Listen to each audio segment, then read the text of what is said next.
आप एक AC technician है, सऊदी अरब जाना चाहते हैं एसी के काम में, वर्कशॉप में काम करने के लिए, तो मैं आपको बताऊंगा कि सऊदी अरब में जितने भी एसी की वर्कशॉप में लोग पाकिस्तानी काम करते हैं वो किस तरीके से आज दिन तक काम करते हैं और आप क्या करोगे तो वहां जाके कामयाब होगे और क्या क्या आप गलतियां करोगे तो आप बिल्कुल ही नाकाम हो जाओगे, सब मैं आपको बताता हूं। सबसे पहले आप ज़हन में ये रख लें कि सऊदी अरब में तकरीबन पिछले 40-50 साल से जो तबका वहां पे वर्कशॉप है जिनकी काम कर रहा है वो सारे पाकिस्तानी हैं। तकरीबन 90 to 95% लोग जो हैं वो पाकिस्तानी हैं और इनकी तादाद लाखों में है। एक एक इलाके के अंदर 200 300 वर्कशॉप है, यानी बहुत बड़ी तादाद में लोग वहां पे काम कर रहे हैं और बहुत दुनिया ने पैसा भी बहुत आज तक कमाया। लेकिन सबसे पहले जो एक स्टेज थी ना, आज से तकरीबन 30-40 साल पहले जो लोग पाकिस्तानी वहां पे एसी का काम करते थे, बुजुर्ग थे, अच्छा उनको काम तो इतना नहीं था आता होता, लेकिन वो किसी तरह सऊदी अरब पहुंच गए थे, सऊदी ने वीजा दे दिया, थोड़ा बहुत इधर उधर से काम सीख लिया और अपनी वर्कशॉप बनानी उन्होंने बना के काम करना शुरू कर दिया। उस टाइम उनके पास महारत तो इतनी नहीं होती थी काम में, लेकिन उनकी अखलाकियात बहुत अच्छी होती थी। और दूसरी तरफ जो सऊदी लोग थे ना जिनका उनसे वास्ता था, वो लोग उस टाइम गरीब हुआ करते थे, इतने अमीर नहीं थे, पेट्रोल वगैरह उस टाइम नया ना निकला था या अभी नहीं था निकला, तो वो जो सऊदी लोग थे उनकी भी अखलाकियात बहुत अच्छी थी और पैसा इतना ज्यादा नहीं था, बहुत बेहतरीन लोग हुआ करते थे। तो ये दोनों आपस में मिलकर एक दूसरे के साथ काम करते थे। इस वजह से वहां पे जो पाकिस्तानी थे ना उस टाइम, उन्होंने इतना पैसा तो नहीं था कमाया, लेकिन इज्जत बहुत ज्यादा कमाई थी और उसी बेस के ऊपर आगे उन्होंने अपनी अगली नस्लों को वहां पे बहुत अच्छी तरह सेट किया था। सऊदियों के और पाकिस्तानियों के बहुत बेहतरीन ताल्लुकात होते थे जितने भी एसी का काम करते थे। आहिस्ता आहिस्ता टाइम गुजरता गया, एक दूसरी स्टेज आ गई जहां पे इन्हीं बड़े बुजुर्गों ने जो अपने बच्चों को, भाई के बच्चों को, भांजे भतीजों को, क्योंकि वो उनको सेट करना चाहते थे, उनको आहिस्ता आहिस्ता बाहर लेके जाना शुरू हो गए। उनको वहां पे जाके काम सिखाते थे, काम थोड़ा बहुत सिखाने के बाद आहिस्ता आहिस्ता उनको वर्कशॉप बना दी, उनको अपना काम शुरू करा दिया, या उनमें से कोई फौत होना शुरू हो गया, आहिस्ता आहिस्ता उन्होंने वहां पे अपनी वर्कशॉप को संभाल लिया। अच्छा, ये जो तबका था ना, जब तक इनके बुजुर्ग जिंदा थे तब तक इनकी अखलाकियात बहुत अच्छी थी। काम इनको भी इतना नहीं था आता, उतना ही आता था जितना उन्होंने उधर से सीखा था, लेकिन अखलाकियात उनकी अच्छी थी।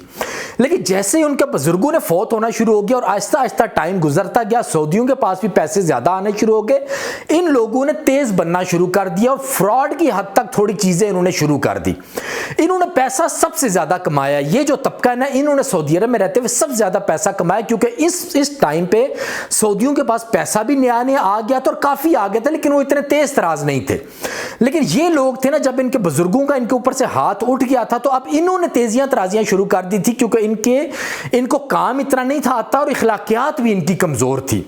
इस वजह से सारी मामलात की वजह से कानून भी इतना ज्यादा सख्त नहीं था, सऊदियों को भी इतना ज्यादा आगे तरक्की के मामलात कुछ भी नहीं थे पते, तो इन्होंने बहुत ज्यादा कम पैसा कमाया। ये वो टाइम है जब एक विंडो एसी सर्विस करने का 150-200 रियाल तक मिला करता था, बआसानी सऊदी दिया करते थे। अच्छा, जब ये एक स्टेज आगे गुजर गई, अब क्या हुआ, आहिस्ता आहिस्ता जब तीसरी स्टेज आई तो इस स्टेज में ये जो तबका था ना पाकिस्तानियों का, इन्होंने बहुत ज्यादा तेजियां, लालच और दिन ब दिन ये नेगेटिव साइड पे अपनी जाते रहे हैं। अपनी काबिलियत के एतबार से भी रिसर्च करना या काम के बारे में को बेहतरी लेके आना, बेहतर टूल इकट्ठे करना, बेहतर तरीके से को बिजनेस माइंडसेट के साथ आगे बिजनेस को बढ़ाना, इन चीजों के बारे में बिल्कुल इनका कोई सोच नहीं थी। ये 250 रियाल दिया करते थे सऊदी को मंथली और उसके बदले में पूरा महीना काम करते थे, और इन लोगों ने करोड़ों रुपयों की जायदादें अपने मुल्क में, पाकिस्तान में बनाई हैं, वाकई बनाई हैं। और जिस लड़के की वहां पे वर्कशॉप होती थी ना, वो कफील को 500 रियाल दिया करता था एक महीने का, उसके बदले वो जितने भी पैसे कमाता था वो खुद ही कमाता था। एक गंदी सी गाड़ी ये ले लिया करते थे और हर टाइम अजीबो गरीब सी कैफियत में रहते थे, सऊदियों के आगे रोते धोते ही रहते थे कि हमें कुछ बचता नहीं है, कुछ नहीं होता। लेकिन हकीकत यह है कि इन्होंने करोड़ों रुपयों की पीछे जायदादें बना ली थी। अब क्या हो रहा था, सऊदी जो है अभी तक वो पूरी तरह तरक्की करना या पूरी तरह एक अकल शऊर रखने के काबिल नहीं थे हुए, लेकिन उस तरफ जा रहे थे। अच्छा, ये जब स्टेज गुजरती है ना, इस स्टेज के बाद असल जो है ना वो कहानी शुरू होती है। इन लड़कों, ये जो लोग थे ना जिन्होंने करोड़ों रुपया कमा लिया था, ये बहुत ही ज्यादा नेगेटिव माइंडसेट के हो गए थे। ये अब कुछ लोगों को पाकिस्तान से लेके जाते थे, या पाकिस्तान से कोई भी आदमी किसी भी वीजे पे सऊदी अरब पहुंच जाता था ना, ड्राइवर के वीजे पे या किसी भी और वीजा से इधर, तो उनको अपने पास रख लेते थे, थोड़ा बहुत काम सिखाते थे, चलाते थे, इस तरह अपना फायदा उठाते थे। और सऊदियों को इससे भी हर चीज अपनी छुपा के रखते थे। हालांकि सऊदी भी जिनको ये 150-250 दे रहे होते थे ना, वो गरीब होते थे, लेकिन ये उनको सऊदी समझते थे और बड़ा समझते थे, लेकिन हकीकत में वो भी गरीब होते थे। खैर ये जिन लड़कों को ट्रेंड करते थे ना, उन्होंने फिर असल तबाही मचानी शुरू की। उनको जब कोई पाकिस्तान से लेके जाता था, कोई यतीम बच्चे को ले गया, कोई सारी उम्र डंकियां लगाता रहा, उसको कोई आदमी तरस खा के ले गया। इनको सिर्फ काम इतना ही आता होता था अपने मुल्क में कि वे एसी की इंस्टॉलेशन कर लेते थे बस, या थोड़ा बहुत हल्का फुल्का और काम होता है, किसी भी तरह बाहर पहुंचने की जल्दी होती थी। तो ये तबका जो एसी का था वहां पे, वो इनको ले जाता था और इन दोनों एक दूसरे के साथ फ्रॉड करते। तो जो यहाँ पे वर्कशॉपों वाले होते थे ना, इनके और इधर से जाने वाला टेक्नीशियन होता है, दोनों के दरमियान हमेशा एक सऊदी रहता था। उस सऊदी को ये जो बड़े वर्कशॉप वाले लोग होते थे ना, ये इस टेक्नीशियन लड़कों को सऊदी से डायरेक्ट भी नहीं थे होने देते। जो भी मामलात है ये पाकिस्तानी खुद तय करते थे सऊदियों के साथ, और बिल्कुल इनको पाकिस्तानियों को गुलाम बना के रखते थे। जबकि पाकिस्तानी ये समझते थे कि हमें सऊदी ने गुलाम बनाया हुआ, लेकिन ज्यादातर तादाद में 80-90% जो है ये पाकिस्तानी होता था या किसी भी और नेशनलिटी का इंसान होता था, जो इस जाने वाले टेक्नीशियन के ऊपर जुल्म करता था या करवाता था उन सऊदियों के थ्रू। लेकिन सामने नजर यही आ रहा होता था कि वो सऊदी कर रहे हैं, लेकिन ऐसा बिल्कुल भी नहीं था होता। और ये जाने वाले जो लड़के होते थे ना, इतने नेगेटिव माइंडसेट के होते थे, इनका बिल्कुल इनके नाक निकल रहे होते थे, इनको कोई काम नहीं था आता होता, लेकिन किसी तरह वहां पहुंच जाते थे। और पहुंचने के बाद जब इनका अगर वही जो लेके जाने वाला आदमी अगर कभी अपने मुल्क में छुट्टी आता था ना, तो पीछे से उसकी वर्कशॉप पे कब्जा कर लेते थे, अगर उनके कस्टमर पे कब्जा कर लेते थे। जैसे उनको थोड़ा बहुत काम का पता लगता था, होश आता था, तो बिल्कुल पागलों की तरह, ये नहीं थे सोचते कि उसका कोई रिस्क लगा हुआ है, कोई और मामलात है, खुद कब्जा कर लेते थे। ये एक स्टेज थोड़ा अरसा पहले यहां पे गुजरी है। अच्छा, अगली स्टेज अब क्या आई? अगली स्टेज वो आई जब सऊदियों ने 2030 विजन कायम किया और सऊदियों ने तरक्की करना शुरू की बाकायदा तौर पे। इनके पास पैसा भी बहुत आ गया, इन्होंने सोचा कि नहीं, हमें इस तरह नहीं रहना चाहिए, हमें तरक्की करनी चाहिए। इन्होंने अपनी अवाम को खड़ा करने की कोशिश की। अवाम को खड़ा करने के लिए उन्होंने जितनी भी नौकरियां थी कोशिश की कि ज्यादा से ज्यादा सऊदी हर इंडस्ट्री में, हर जगह पे सऊदी आके काम करे, अजनबियों को जल्दी से जल्दी निकाला जाए, जो कि उनकी बहुत बेहतरीन सोच थी अपनी अवाम के लिए। जब उन्होंने ये सारा सोचा, प्लान किया, तो इसमें उन्होंने अपने कानून बहुत सख्त बनाने शुरू कर दिए। लोगों के टेक्निकल डिप्लोमे होने चाहिए, जो ड्राइवर के वीजे पे आते हैं वो ड्राइवर के वीजे पे काम ना कर सकें, बल्कि प्रॉपर एसी के टेक्नीशियन आया करें, अच्छे लड़के आया करें, अच्छा काम किया करें। इस तरह प्रॉपर उन्होंने हर चीज मैनेज करना शुरू कर दी और सऊदियों को बहुत ज्यादा ताकत दे दी और उनकी मदद कर दी कि वही जो सऊदी 250 या 500 रियाल अजनबी से लेके पूरा पूरा महीना गुजार देता था, अब उसको कारोबार के तरीके बताए और उसको पैसे दिए। अब सऊदी बहुत तेजी के साथ अक्लमंद भी हो गए हैं, शऊर भी रखते हैं, उन पास इंफॉर्मेशन भी बहुत ज्यादा हो गई है, और बहुत बड़ी बड़ी इंडस्ट्रियां ऐसी हैं जिन पे उन्होंने काम करना पूरी मुकम्मल तौर पे 100% शुरू कर दिया। जबकि हम लोग जो नेगेटिव माइंडसेट के लोग हैं, हम हमेशा यही समझते थे कि सऊदी भी भला अपना काम कर सकते हैं, वो तो मजदूर है, वो तो सारी उम्र हमारे मोहताज रहेंगे। लेकिन नहीं, ऐसा नहीं है। हम लोग नेगेटिव माइंडसेट थे, उन लोगों ने बहुत तेजी से तरक्की की है और उनकी हुकूमत उनकी बहुत तेजी से मदद कर रही है। और इस टाइम कानून इस तरह के बन चुके हैं कि जितने भी पाकिस्तानी वो पुराने नेगेटिव माइंडसेट के थे, जिन्होंने ना टेक्नोलॉजी में कभी आगे तरक्की की है, ना बिजनेस के किस किस तरीके से करते हैं प्रॉपर तरीके से, खुद भी तरक्की की जाए, साथ वहां पे रहने वाले सऊदियों को भी तरक्की की कराई जाए, बेहतर तरीके से कंपनी बनाई जाए, बेहतर तरीके से कॉन्ट्रैक्ट लेके आए, अच्छे तरीके से पाकिस्तान से अच्छे टेक्नीशियंस को हायर किया जाए। इन सब चीजों पे बिल्कुल भी नहीं ध्यान दिया, बल्कि उन्होंने लालच और अपने तेजी में आते हुए हमेशा अपने नीचे वाले टेक्नीशियनों को भी दबा के और फ्रॉड करने की कोशिश की, और नीचे वाले टेक्नीशियनों ने इनसे करने की कोशिश की है। और इस पूरे तबके ने मिलकर सऊदियों को हमेशा नीचे रखने और फ्रॉड करने की कोशिश की। इस माइंडसेट के साथ वो सारी उम्र जो है अपनी अभी जो आखिरी स्टेज है वो गुजार रहे हैं, और ये इनका सख्त तरीन टाइम शुरू हो चुका है, जिसका इनको बिल्कुल भी अंदाजा नहीं हो रहा। बहुत तेजी से लोग वहां पे कानून की सख्तियों की वजह से छोड़ के आते जा रहे हैं, लेकिन ये सब वो लोग हैं जो नेगेटिव माइंडसेट के साथ तरक्की करते हैं सारी उम्र। और ये एसी की वर्कशॉप में नेगेटिव माइंडसेट के लोग जो ये करते हैं क्या हकीकत में, ये हर टाइम नेगेटिव माइंडसेट के साथ रहते हैं। अपने जो छोटे होते हैं उन पर जुल्म करते हैं, उनको हर टाइम कफीलों के अंडर रखते हैं, उनको दूसरे लड़कों को तोड़ने की कोशिश करते हैं, दूसरे कस्टमर के काम को खींचने की कोशिश करते हैं। हर टाइम इनका जो माइंड है वो दूसरे नेगेटिव तरीके से, दूसरे अपने पाकिस्तानियों पे, अपने छोटों पे, अपने बड़ों पे या कफीलों के साथ हर टाइम नेगेटिव चीजें सोचने में लगा रहता है। इसी वजह से पहले जो एसी सर्विस करने में 100 या 150 रियाल मिला करता था, अब उसके 50 रियाल मिला करते हैं। और ये 50 रियाल जो है पिछले कम से कम 4-5 साल पहले 50 रियाल थे। अभी यही वर्कशॉपों वाले अपने एक दूसरे को नीचे दिखाने के जिद के चक्कर में ये 25 रियाल और 30 रियाल तक ये वहां पे एसी की सर्विस कर देते हैं। और जो इनके पास काम करने वाले लड़के होते हैं वो भी तकरीबन नेगेटिव माइंडसेट के साथ है। उनकी भी हर टाइम यही कोशिश होती है कि किस तरह कफील के साथ मिलके इनके कारोबार के ऊपर कब्जा कर लिया जाए। और जो दुकानों वाले होते हैं, ये भी वर्कशॉप वाले, ये भी कफीलों को अपने कंट्रोल में रखते हुए इन छोटों के ऊपर जुल्म करते हैं।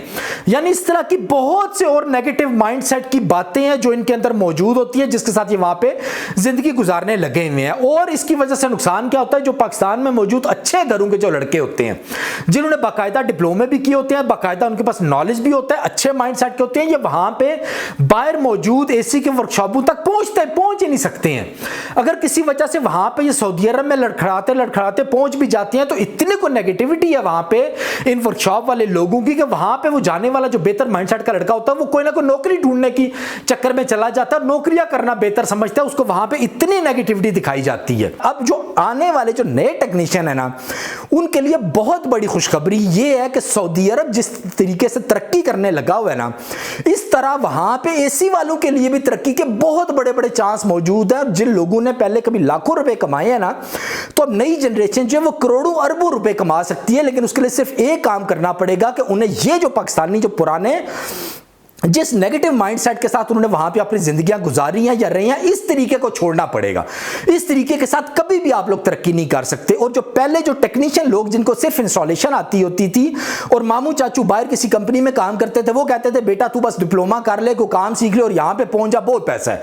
उनके कहने पर जो लड़के अभी वहां पर पहुंच जाते हैं, या ये जो खाने पीने वाले होते हैं फूड पांडा वाले वीजों पर चले जाते हैं, या खास के घर के ड्राइवर के वीजे पे पहुंच जाते हैं, ये लोग कभी भी वहां पर आप जाके तरक्की नहीं कर सकते। लाजमी आप लोगों को अपना माइंडसेट चेंज करना पड़ेगा। लेकिन यह बात ज़हन में रख ले, मैं हल्फन कह रहा हूं कि सऊदी अरब में इस टाइम सबसे ज्यादा तरक्की हो रही है और सबसे ज्यादा पैसा है। लेकिन वो लोग बिल्कुल इस गलतफहमी में ना रहे जो अभी भी उसी पुराने तरीकों से और अपने पुराने जो लोग हैं नेगेटिव माइंडसेट के, उनको फॉलो करते हुए वहां पे पहुंचना चाह रहे हैं, या वहां पे जो मौजूद है लड़के जो उसी नेगेटिव माइंडसेट के साथ, जिनको यह भी नहीं पता कि R32 एक अच्छी गैस है या गलत गैस है। यह सिर्फ एक मिसाल आपको देता हूं कि वहां पे रहने वाले जाहिल लोग जो है वो सब सऊदियों को खुद बता रहे हैं, इकरारुल हसन जैसे लोगों की वीडियो दिखा के कि ये R32 की वजह से ब्लास्ट होते हैं, आदमी मर जाते हैं। उस डर की वजह से सऊदी लोग जो हैं उन्होंने बहुत सख्ती शुरू की हुई है पाकिस्तानियों पे काम करने की, क्योंकि ना तो ये वैक्यूम पंप इस्तेमाल करते हैं, ना इनके पास कोई प्रॉपर टूल होते हैं, ना इनके पास प्रॉपर कपड़े होते हैं, ना इनकी अखलाकियात बेहतर है, और ना ही इनमें कोई काम करने की काबिलियत ज्यादा है। और सऊदी जो है वो दिन ब दिन अक्लमंद हो रहे हैं, शऊर रख रहे हैं, बिजनेस का सब चीजें उनको पता लग रही हैं। तो अब ऐसा नहीं हो सकता कि हमारे जैसे या हमारे जो बड़े हैं वहां पे नेगेटिव माइंडसेट के लोग जो लोगों को ये बताएंगे R32 खतरनाक गैस है, ये ना इस्तेमाल करें, हम भी इसका काम नहीं करते। लेकिन सऊदी क्योंकि अक्लमंद है, वो जैसे रिसर्च करने निकलते हैं उनको पता लगता है ये गैस तो जापान ने बनाई है, ये गैस तो डाइकन कंपनी ने बनाई है। जब आगे मजीद उसकी रिसर्च करते हैं तो उनको पता लगता है ये सारे मसले मसाइल तो टेक्नीशियन के हैं। टेक्नीशियन में नेगेटिव माइंडसेट है, टेक्नीशियन गलत इंसान है, इसकी वजह से ये सारे मसले अगर होंगे तो होंगे। इसलिए अब आपका क्या ख्याल है कि वो क्या इन पाकिस्तानियों को यहाँ पे वहाँ पे जो एसी का काम कर रहे हैं इनको कभी भी कबूल करेंगे? कभी भी नहीं करेंगे। आहिस्ता आहिस्ता आप देखेंगे बहुत सख्ती होना शुरू हो जाएगी, बहुत मसले मसाइल बनना शुरू हो गए, और इन लोगों को तकरीबन वहाँ से कानून सख्त करके या डायरेक्ट कोई ना कोई बहाना लगा के या इकामे मजीद महंगे कर कुछ भी करके इनको निकाल दिया जाएगा। और इंडियन या दूसरे इंडियन का भी तकरीबन माइंडसेट हम पाकिस्तानियों जैसा ही है, लेकिन जो बेहतर माइंडसेट के लोग हैं उन लोगों को वहाँ पर लेके जाया करेगा और वो जाएगा और वो लोग यकीनन बहुत पैसा कमाएंगे। तो मैं आप लड़कों से ये रिक्वेस्ट करता हूं कि आप लोग पाकिस्तान में रहते हुए अगर आपको एक इंस्टॉलेशन आ जाती है, इंस्टॉलेशन भी सिखाने के लिए लोग आपको 6 महीने 8 महीने लगाते हैं, जो कि 1 2 5 दिन का काम होता है सिर्फ, लेकिन आपको 6-8 महीने में सिखाई जाती है और आप समझते हैं कि वाकई ये कुछ 6-8 महीने का काम था, तो आप इसको बहुत बड़ी अपनी कामयाबी समझते हैं, जबकि ये तो 1-2 दिन का काम है। आप किसी भी पाकिस्तानी जो कि वर्कशॉप वहां पे मौजूद है सऊदी अरब में, जाके उनसे पूछेंगे सुपर हीट या सब कूल का क्या मतलब मतलब होता है 1% भी किसी आदमी को नहीं पता क्या होता है। किसी भी वर्कशॉप वाले के आप बोलें कि कोई एप्लीकेशन लिखनी है, कोई कोटेशन किसी को देनी है, कोई परचेज ऑर्डर क्या होता है, किसी भी चीज के बारे में उनको बिल्कुल भी नहीं पता। वो बिल्कुल एक जाहिलों की तरह और जाहिलाना माइंडसेट के साथ वो लोग वहां पे काम करते हैं।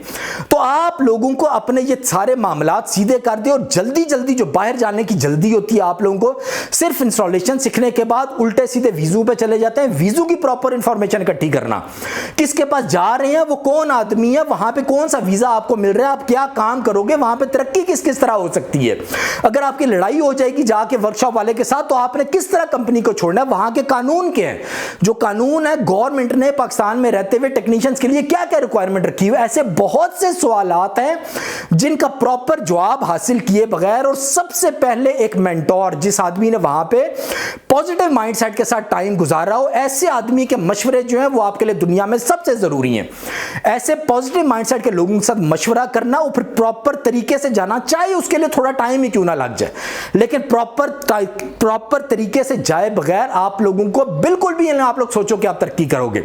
आप लाखों करोड़ों कमाना तो बहुत दूर की बात है, आपके 8-8 10-10 साल वहां पे जिंदगी के जाया हो जाएंगे और आपको पता ही नहीं लगेगा कि आपके साथ हुआ था। वो दौर गुजर गया जब नेगेटिव माइंडसेट के लोग भी वहां पे रहते हुए करोड़ों रुपए कमा सकते थे।